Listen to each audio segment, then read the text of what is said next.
लक्ष्मण जी ने सियाजू के चरण की तरफ देखकर कहा था, इस रेखा को पार मत करना।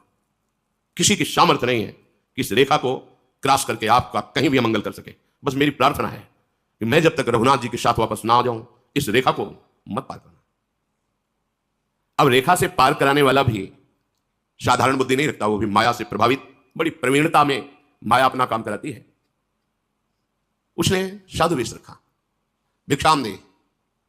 अवतिथि धर्म लागू होता है, कुटिया में है, फल मूल रखे हुए, संत कह रहा है भिक्षाम दे, अंबा है जगत की, करुणामयी है, फल लिया, लो। नहीं, ये बंधन युक्त भिक्षा है। ये जो रेखा खिंची हुई है, इसके बाहर आकर आप हमें भिक्षा अगर देना चाहते तो दीजिए। उस धूर्त विचार की सामर्थ्य नहीं थी कि अंदर प्रवेश कर सके। सहज स्वभाव करुणामयी अपहरण कर लेगा। गुरुजनों के वाक्य, शास्त्र वाक्य, ये लक्ष्मण रेखा है, चिल्लाते रहते हैं, मानो मेरी बात, मानो मेरी बात। वो इसलिए नहीं कि हम बहुत बड़े गुरु हैं, बहुत बड़े सिद्ध हैं, नहीं, संतों की जूठन खाई है, बात समझा है, मानो। अगर मान लोगे तो तुम्हें घसीट नहीं पाएगा कोई, और नहीं माना तो फिर केवल विलाप ही हाथ में रहेगा, मिलाप से तो बहुत दूर हो जाएंगे। ऐसा ही हुआ। सर्वसमर्थ प्रभु के होते हुए भी उस रेखा, वो प्रभु में ही रेखा थी, भस्म हो जाता। ताकत नहीं थी रावण की कि अंदर कदम रख सके, भस्म हो जाता।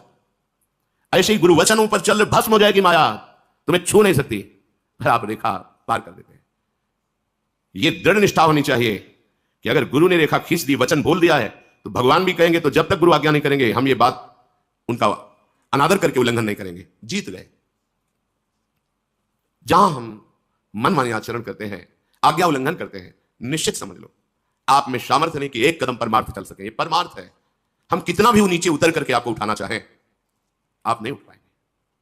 आपका हृदय जहां अवहेलना की, वैसे विरुद्ध आचरणों में युक्त हो जाएगा।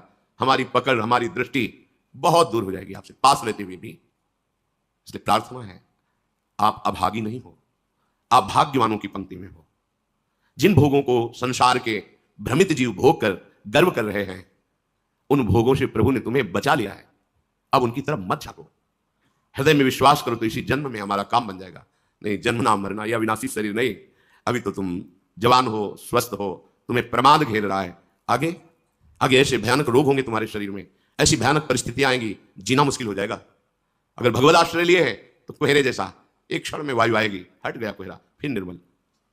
अपना सर्वनाश करने से आप अपने आप को बचा लीजिए। कोई दूसरा तुम्हें नहीं बचा सकता। तुम बच तभी सकते हो जब आप वचन का पालन करो।